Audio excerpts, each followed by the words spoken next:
Shoot. You're her, aren't you? Oh, nice to meet you too, Mr. Kelly. Special Agent Jocelyn Fowler, United States Defense Intelligence Agency. This is the coat room, yes?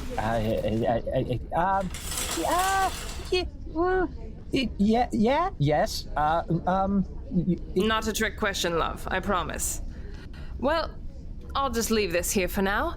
Going to be getting much chillier for me in a short bit. So, you were saying, Deputy Marshmallow is where now? I'll just radio for him. Now, mustn't spoil the surprise. Deny me seeing the look on his face. Tell you what, why don't you take me to where Bass is? And that way, not only do I get a friendly male escort, but you won't have to see how many ways I can break your arm without losing a nail. This way. Large conference room. Ta, love.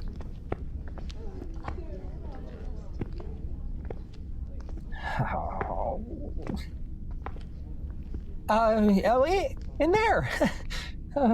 Okay. I know he'll be armed. He'll expect me to be too. We'll probably fire first. Well, nothing else is coming to mind.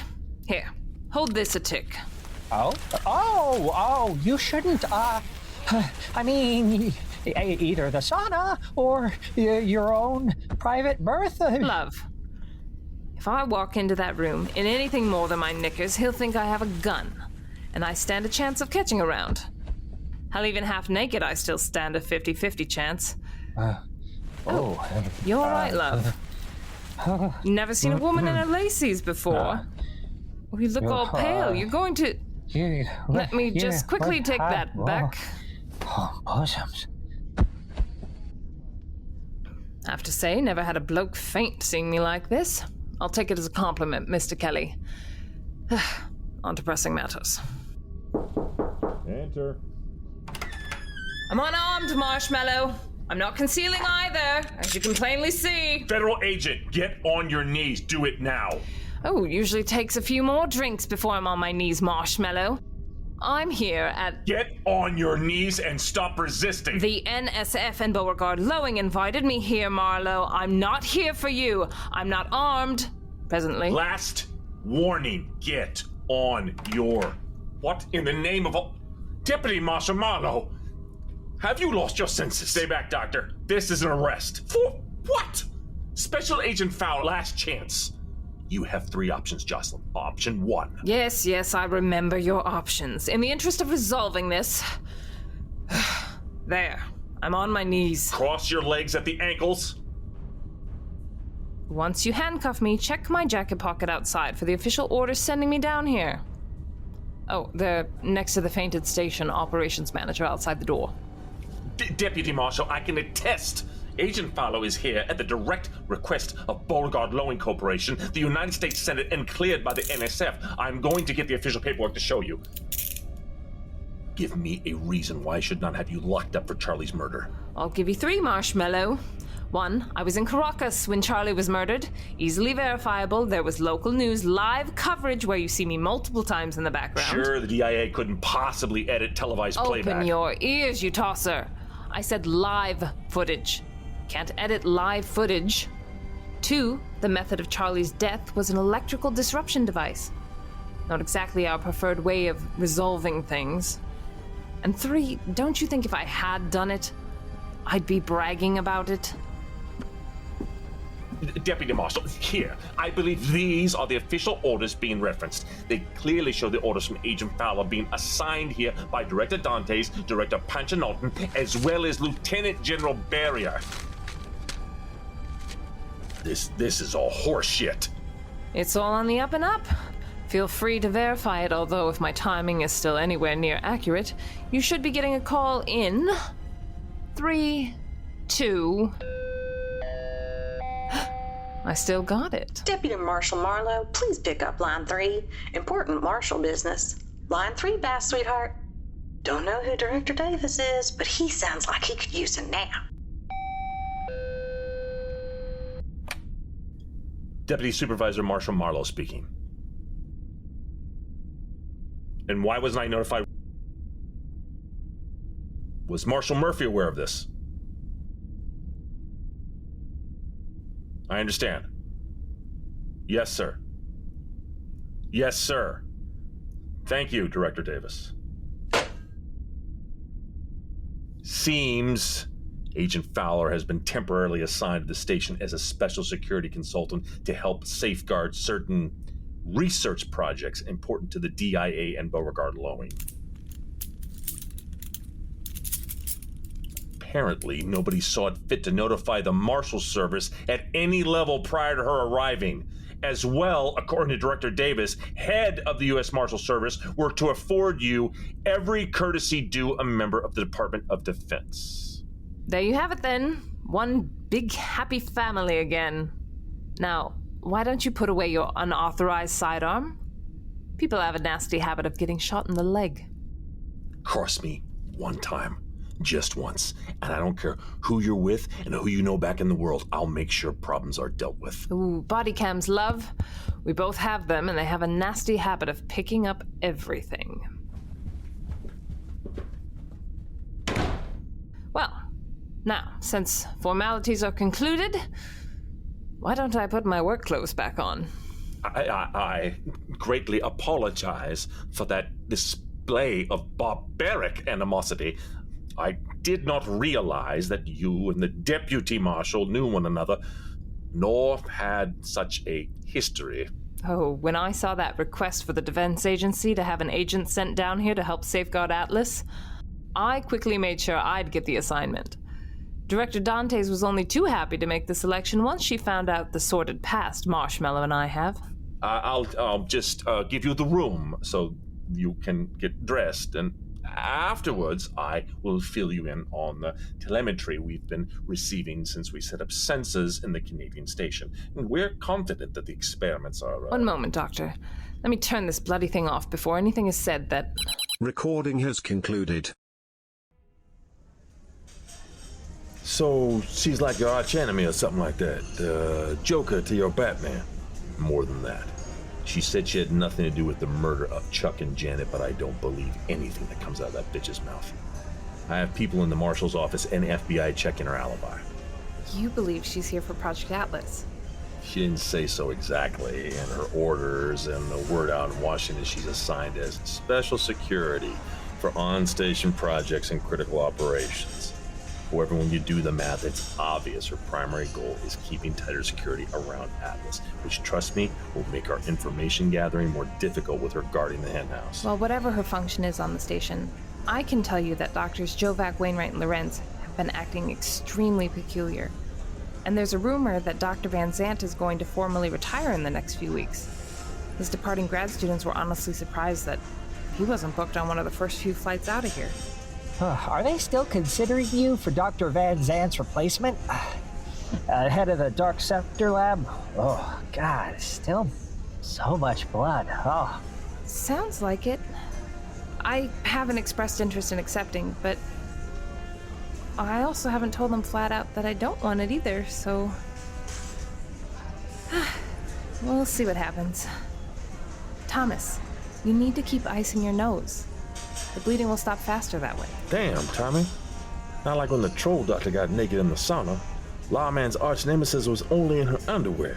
And you still passed out? Okay, a super killing machine started to strip down. So, well, I guess I just...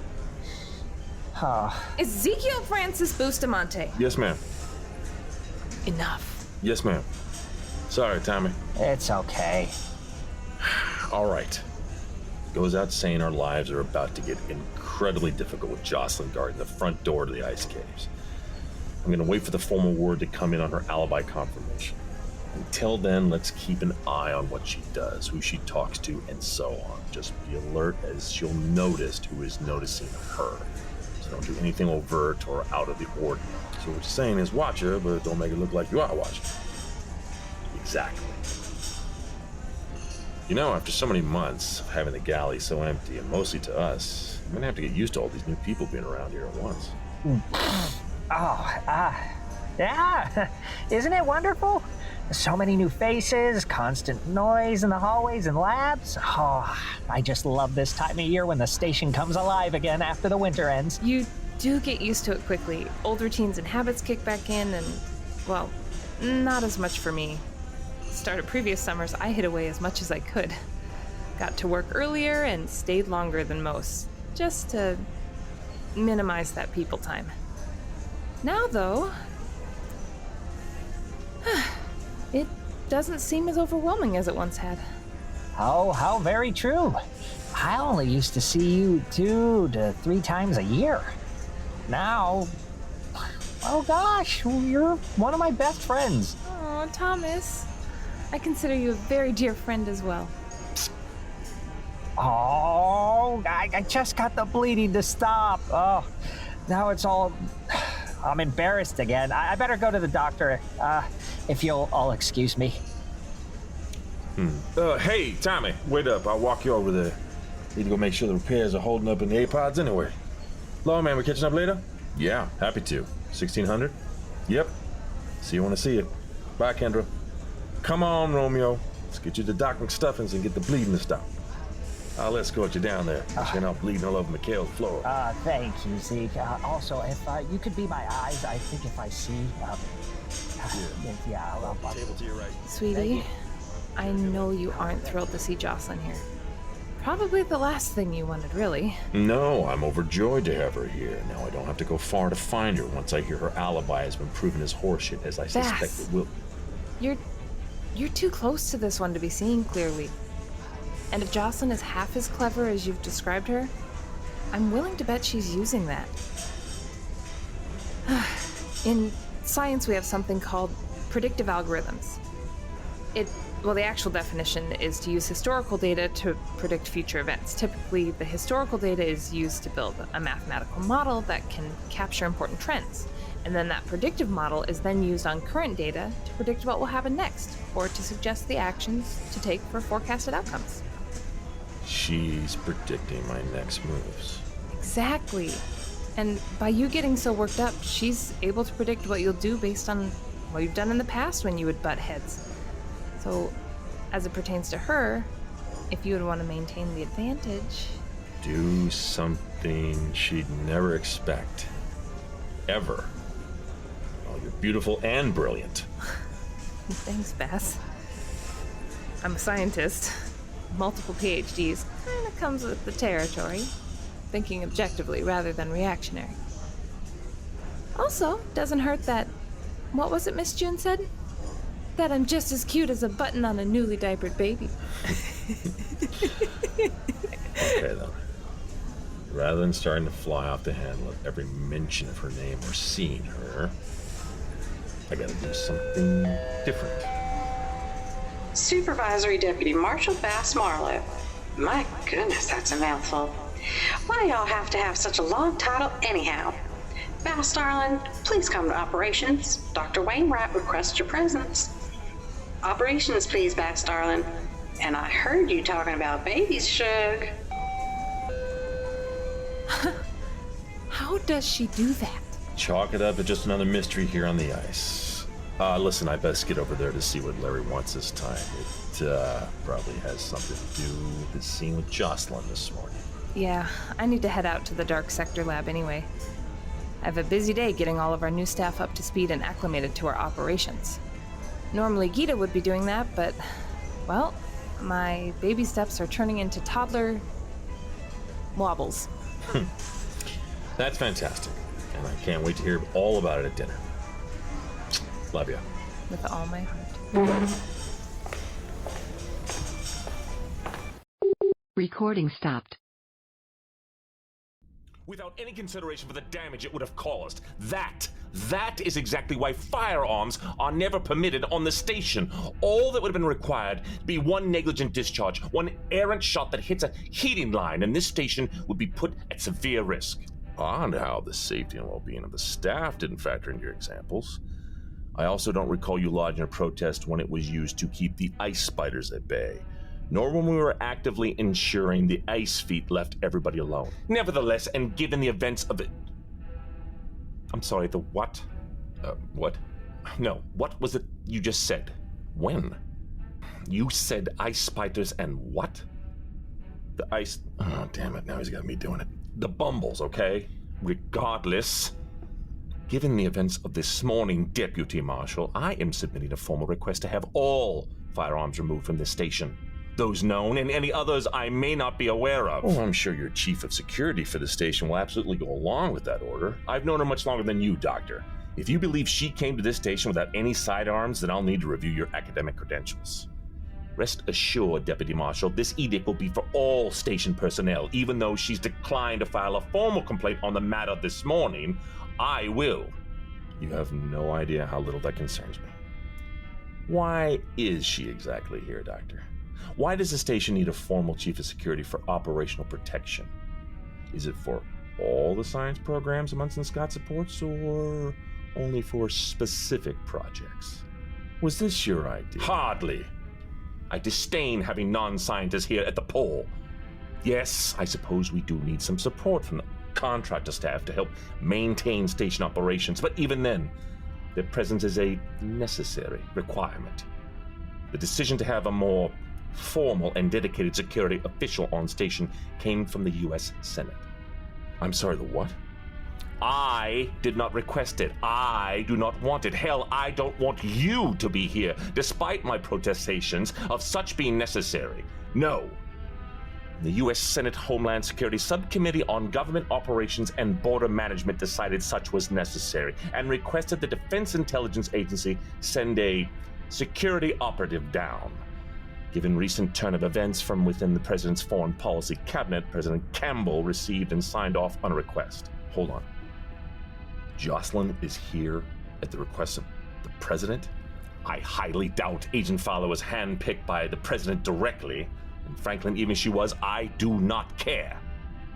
Her being here is a distraction. Your being here is a distraction. And the both of you being here, and given the brutish and barbarian interaction I observed earlier this morning, would never have been tolerated when I first arrived. As is such, while I don't desire it, I am told I must endure it. So, if I am required to suffer your combined presence, I'll ensure I'm able to mitigate the damage the two of you can enact. No firearms permitted. I don't need you two reenacting the Battle of Hubbardton. Dr. Wainwright, with all due respect for your title, your position, and your standing here on the station, please understand that this is standard operational procedure and general policy for all U.S. Marshals to be armed. This station is under the jurisdiction of, furthermore, and with continued respect, the Law Enforcement Officer Safety Act, or LEOSA, of 2004 allows qualified active law enforcement officers to carry a concealed firearm in any jurisdiction in the U.S. or U.S. territories, regardless of state or local laws. I am carrying under federal law, and as we're both keenly aware, the United States has not submitted nor maintains a territorial claim within Antarctica, nor does it recognize any other country's claim. Thus, I welcome any challenge you lodge and am more than happy to file my rebuttal in response. With all due respect. Now, was there anything else you required today, Doctor? Or as you typically say, may I go now? Yes, go!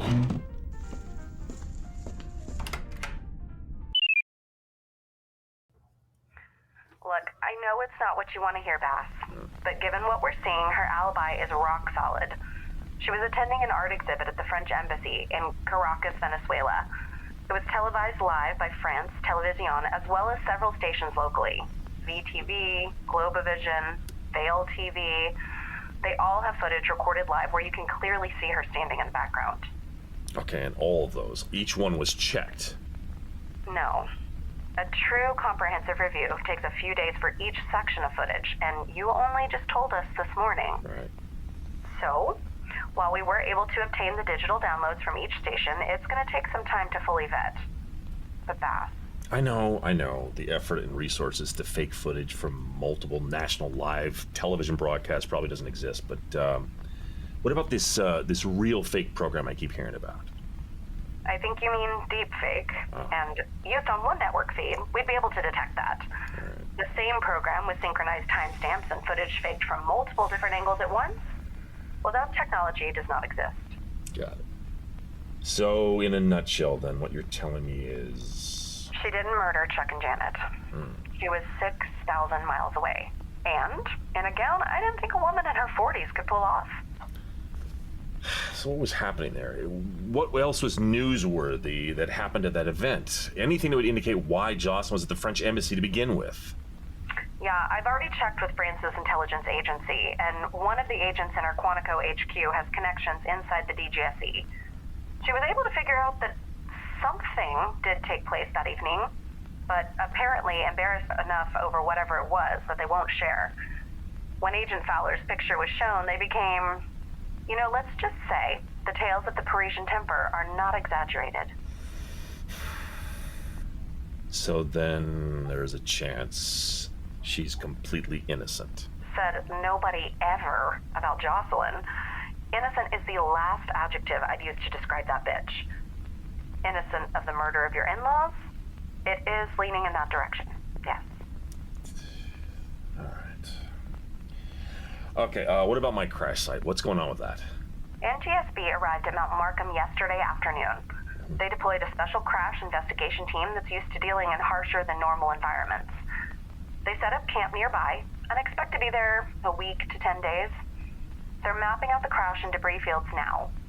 DEA agents that were embedded within the team are conducting their own search, and they're looking for canisters of dream wax. Nothing yet, but they only just got started. And I assume they'll be sent up to DEA headquarters in Virginia for analysis, right? That's correct. It would be the first confirmed sample of the narcotic to be secured since the strain was introduced a few years back. They're already clearing out an entire lab facility to focus on just that in anticipation.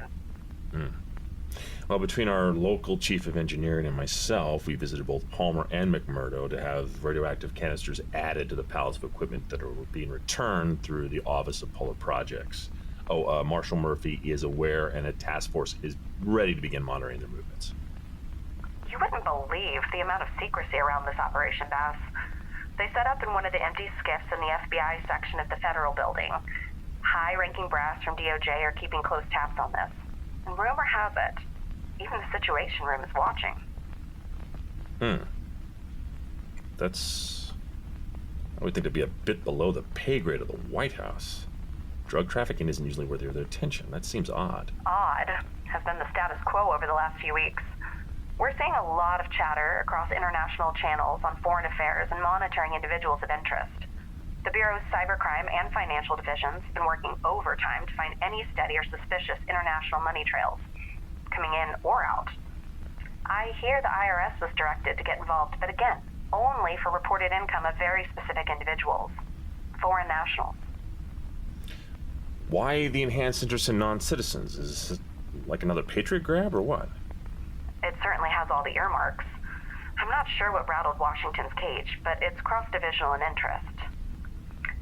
How are you doing, Bass? How have you been since reconciling with what happened with Diane? It's okay. You can say her name, Fee. Even I can. Diane. And to answer your question, I'm doing better. And chatting with the station's head doc helped. You can go ahead and tell me you told me so. You have no idea how glad I am to hear that, Bass. I know this, all of this, coming to terms. It's more of a marathon than a sprint, but I am so happy. No, I am so proud of you for finally taking the time you need to deal with everything. Are you done? Seriously. I know you don't do feelings, and you hate talking about them even more. Yep. But I'm really happy for you. And go ahead and say it, Fee. I told you it would help to talk to the psychiatrist, you dumbass. Are you happy now? Yeah, that felt great. You never could pass up the chance, even when we were kids. Listen, old habits, right? Yeah. We all have them. So, are they going to be able to send you your stuff back from the crash site? Yeah. NTSB is sending back personal effects after they examine and clear them to make sure they're not a factor in the plane crash. Should be about a month or so, but I probably wouldn't expect them until around the end of October. Okay, good. Glad to hear it. Listen, I'm headed out for the day, but Okay. let's catch up same time next week. That sounds good. You take care up there, Fee. Recording has commenced. Okay. Dr. Wainwright, I've met formally. The rest of you lot, I only know from your dossier and background files I read on the flight down. So, just to get all the niceties out of the way, my name is Jocelyn Fowler.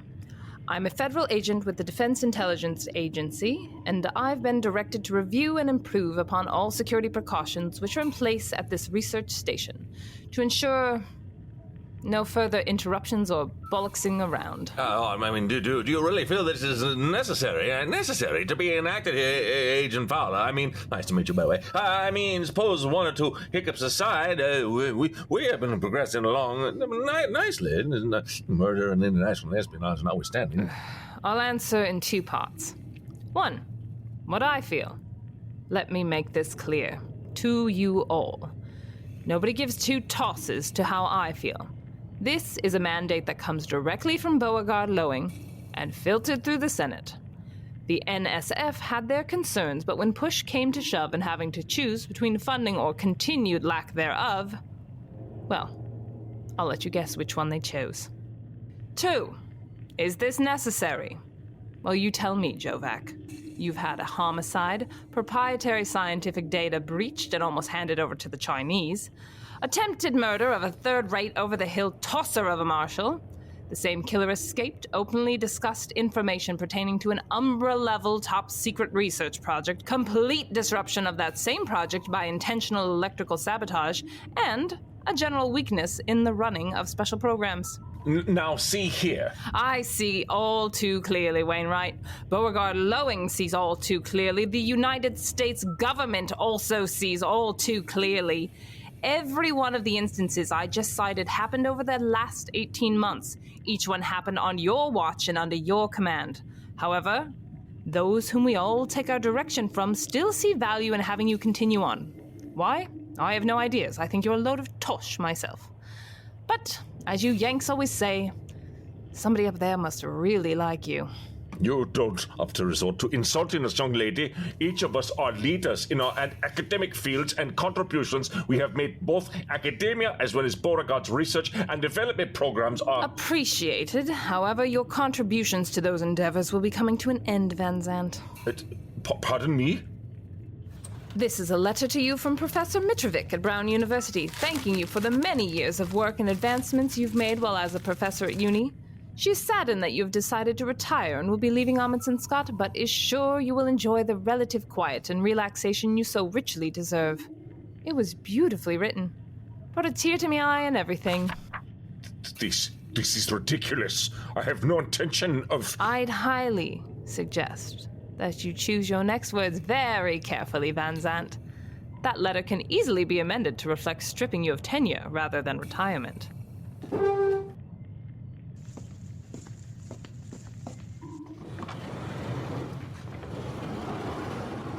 Good choice, Grandad. Smart lad. Now, that leaves Dr. Lorenz. Oh, am I going to be dismissed too? Oh, quite the contrary, love. Your time on station has been exemplary.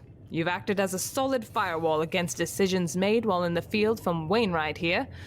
Your updates and reports on a specific project I won't mention while I have this chatterbox on my jubbles have been extremely well received by Director Dantes. No, my dear doctor, you won't be sacked as far as I've seen. All this is unacceptable and preposterous, ludicrous. If you think you can just walk onto this station and start making unilateral decisions without any consultation of myself or...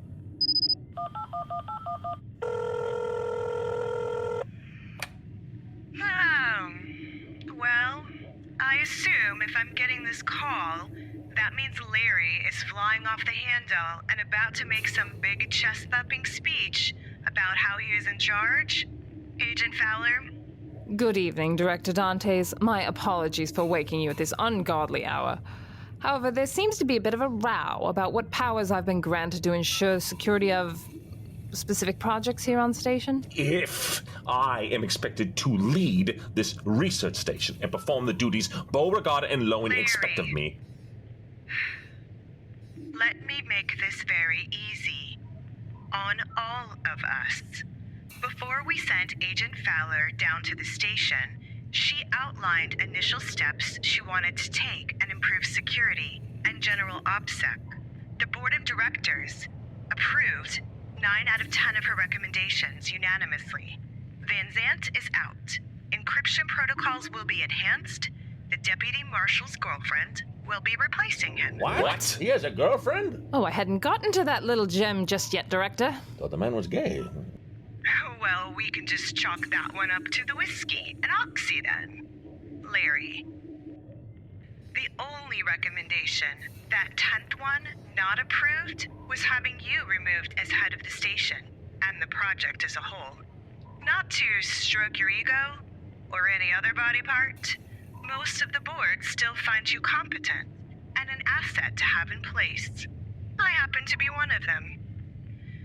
So as a parting bit of advice, before I hang up this call and go take a piss since I'm awake, quit while you're ahead, Larry. Anything else, Agent Fowler? No, Director Dantes. I believe we're all aces here once again. Now that the niceties are done with, let's move on to the new security procedure and hardware I'll be introducing, starting with the ice caves. The current video surveillance you have is laughable and is the best technology 1997 had to offer. I intend to introduce a new series of technology that... Recording started. So we're all clear then.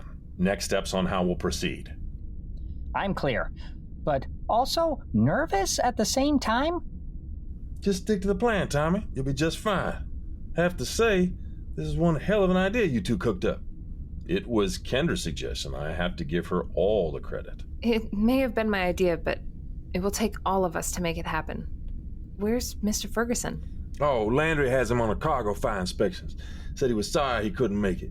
Told him next time, he best stop poking that gator with a stick. That boy will never learn. What the hell? What's all this, Marshmallow? Sorry, Jocelyn, but happy you could make it. I apologize in advance for making it look like Wainwright wanted to have this meeting, but I do enjoy sharing a good meal. You what? I figured your first day would be spent dealing with the 4 scientists working on that project you'd love to stay hidden, but figured why not end the evening with a small meal, and so I can introduce you formally to several people on the station whom I count as trusted allies. What are you playing at, Marlowe? Before I start, let me go over tonight's dinner to celebrate your first day at a Munson Scott. Being it is also a Sunday, I had our lunch lady Alice prepare a proper British roast dinner. Here we have roast beef, mashed potatoes, and mushroom gravy, my favorite as well. We have Yorkshire pudding, stuffing, peas, carrots, broccoli, or cauliflower. And to drink, and direct from the private stash Dr. Wainwright doesn't know I'm aware of, a bottle of Chateau Ezon Bordeaux Blend 2010. Please, we'd be honored if you join us. Oh, nice hire, Deb Marsh. Empire rocks. We'll pass the dishes around and I'll make the introductions. Oh, this should be good for a laugh, if nothing else. By the by, that is a 1,500 quid a bottle of red that you've procured from Wainwright. I'll go out of pocket on this one. Already have a replacement bottle en route from our local scrounger. Now, I believe you and Mr. Kelly are already acquainted. Almost intimately, you could say. Right, Tommy? Not to be rude on your first day, but I'd really prefer Mr. Kelly. Agent Fowler, if you'd please. To your left is Mr. Todd, head of our critical internet technology operations here on the station. He's quite adept at ensuring our communication and data lines run smoothly. Enchanté, ité, please aider à vous enfant tous Mademoiselle Flower. S'il vous plaît, ne nous y passe en vous leur désir. No promises, love. Was sorry to hear about your boyfriend's disappearing act. The needs of the many. Exactly how he'd want it to happen. Oh, try the stuffing. It's really quite yummy. The handsome man to the left is Ezekiel. Francis. Who's the hell on, man? You promised, man. Jesus. Head of our station engineering and all-to-all operations, my best friend, confidant, and can make a passable brisket and barbecue ribs. Man, a bit better than your Kansas Wizard of Oz tomato sauce pulled pork cooking. Come on, guys. Give it a rest till the next cookout event already. Oh, you're right, Thomas. Next to me, we have Patrick Dauber, chief electrician and head of botanical studies on station. Oh, hey, turns out I have a doctorate from UC Berkeley. I am actually Dr. Duder. What the hell? When did that happen? Like 2007. I seriously lost like 8 years. I just can't remember. My cousin Jimmy must have been just perfecting his craft at the time. You know what I mean? Oh, man. That means I have, like, serious student loan bills to pay off. Oh, jeez, I just ruined the mood. I am so sorry, dudes. And finally, may I present Dr. Kendra Jennings, scientist in the Dark Sector Lab and the South Pole Telescope Project, also my girlfriend. Pleased to meet you, Agent Fowler. Bass has, well, talks very, well, he's mentioned you a few times. I hope you're settling in well at the station. So there you have it. Everybody, this is Agent Jocelyn Fowler, most recently a specialist with DCS and tasked with foreign intelligence infiltration. Defense Clandestine Service? Like Gemini Man? Wow. Not one of Will Smith's best films, for sure. No wonder he got all slappy afterwards. Former second lieutenant with SAS counter sniper who assisted with Operation Marlboro in Baghdad 2005. Damn, girl. But you got some good stories to tell. I look forward to hearing them. Agent Fowler? Well, you already ate dinner. Not hungry? I assure you, Lunch Lady Alice What's your game here, Marshmallow? Well, it occurred to me, once you were down here, you'd start trying to reckon who my strengths and allies were. Identify any weaknesses you could use and ascertain just exactly how much about Atlas I know. We all know. So, Zeke, elbows off the table, my man. We have a fancy guest. Oh, shit. Excuse me. My bad, lawman. Sorry, Agent Lady. So, I figured I'd save you the trouble. Thought the best thing I could do was to gather, well, most of those individuals and provide you directly with whatever it is you want to know. Save you the trouble and hassle of going all cloak and dagger. Oh, that Nicole Henry Thomas in 1984. Oh, atrocious movie. And the Marvel series, same name, 2019. Even worse. Doc Jen, would you please pass some of those savory patatas over this way? I'm in the middle of sculpting something over here. This means something. This is, like, important. Are you lot taking the piss? Has anybody tested the water around here? Many times, trust me. Water's been tested many times. Less than 2 parts per trillion. I'm 100% on the up and up here, Joss. Seriously, you really should try the beef. It is very good. You are all seriously off your rockers. Oh, well, if you already ate, then I apologize, and I'll try to get better at scheduling next go-around. But before you go, a toast. I have the advantage here. You're not up against one, you're up against many. Those present and those not seated. I may be forced to work on station with you, but always to be clear, if you're in my way, I won't try to go through you as you'd expect. I won't even be there for you to be in the way.